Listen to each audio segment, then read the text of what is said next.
इसके अलावा मैं उसके बाद 2 इंस्टेंस और जोड़ देता हूं। शिवराज जी को यह क्यों कहना पड़ा कि आप चाहते हैं या नहीं चाहते हैं कि मैं मुख्यमंत्री बनूं?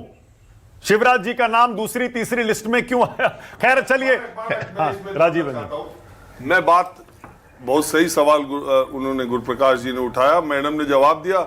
इसमें जोड़ना मैं ये चाहता हूं कि जब भी किसी भी संस्थान में, किसी भी पार्टी में असहमति की आवाज भी सुनाई देती है तो उसको लोकतांत्रिकरण कहते हैं, उसको डेमोक्रेटाइजेशन कहते हैं उस ऑर्गेनाइजेशन का।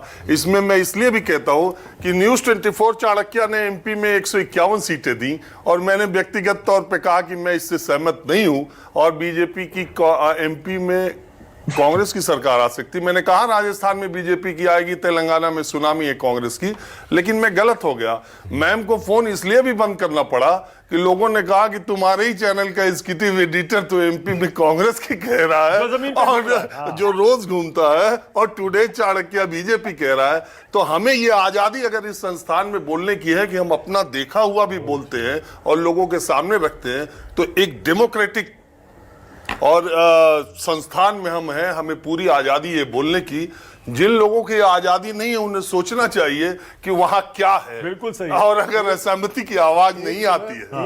मैं थोड़ी सी बात से केवल 2 वाक्यों में कहूंगा। एक थोड़ा सा हल्का सा कंट्राडिक्शन दिखता है, गुरुप्रकाश आ रहा हूं, और वो कंट्राडिक्शन ऐसे दिखता है कि हो सकता है कुछ लोगों को मेरी बात अच्छी न लगे, कि जब भारतीय जनता पार्टी में राज्य का प्रसंग आता है तो हम सामूहिक नेतृत्व और कई विकल्पों की बात करते हैं। हाँ। और जब राष्ट्रीय स्तर पर राष्ट्रीय नेतृत्व की बात आती है तो एक ही व्यक्ति की गारंटी होती है। यहां पर भी मुझे थोड़ा सा कंट्राडिक्शन दिखता है कि मध्य प्रदेश में सामूहिक नेतृत्व की बात करते हैं। हाँ। सामूहिक नेतृत्व, सारे चेहरे, कई विकल्प हैं। तो राजस्थान की बात होती है, वहां पर भी हमें कहते हैं एक चेहरे को लाने के बजाय कई चेहरे लाते हैं। लेकिन जब राष्ट्रीय परिप्रेक्ष्य की बात होती है तब फिर कई चेहरों और विकल्प की बात क्यों? फिर एक ही व्यक्ति गारंटी क्यों? विनोद जी, उसके बाद आ रहा हूं चरणजीत सिंह सापरा। गुरुप्रकाश जी, ये जो आपकी पार्टी है ना मध्य प्रदेश में, ये 3 इलेक्शन अपने दम पे जीत चुकी थी 18 में हारने से पहले। ये पार्टी कार्डर ओरिएंटेड पार्टी है, कुशाभाऊ ठाकरे ने बनाई थी मध्य प्रदेश में। ये कभी इंडिविजुअल ओरिएंटेड पार्टी नहीं रही है। और 18 में जो आपके आज के गारंटी वाले नेता हैं, हमारे प्रधानमंत्री हैं, जब उन्होंने और अमित जी ने वहाँ कैंपेन किया तो आपकी पार्टी हार गई। और अब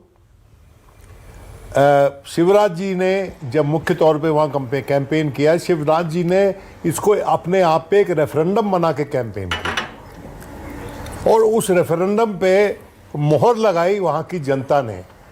मैं समझता हूँ कि अगर हम एक फेडरल पॉलिटी में रहते हैं तो हमको प्रांतों में सिपहसालार चाहिए, जैसे कि अटल जी और अडवाणी जी के टाइम में होता था। ये उस ज़माने के बने हुए हैं। शिवराज जी, वसुंधरा जी और रमन सिंह जी, ये जितने भी आपके रथ पे घोड़े लगे हुए हैं, ये उस ज़माने के बने हुए हैं। और आखिर में वो राजस्थान की बात मैं कहना चाहता था काफ़ी देर से। देखिए, राजस्थान का प्रोजेक्शन जो है ना अनुराधा, सिर्फ एक संस्था को सही पता चला, वो थे फलोदी के सट्टा बाजार के लोग। वो शुरू से, मैं वहाँ गया था फलोदी, शुरू से वो कह रहे हैं बीजेपी 118 से 120, कांग्रेस 60 से 70, शुरू से कंसिस्टेंटली। कल रात को, उससे पहले और 7-8 दिन पहले जब मैं उनसे मिलने गया था, तो मेरा यह मानना है कि जो शिवराज जी हैं उनके माथे पे भी सेहरा बनना चाहिए। और प्रधानमंत्री की गारंटी तो पूरे देश के लिए है, सिर्फ मध्य प्रदेश के लिए तो है नहीं।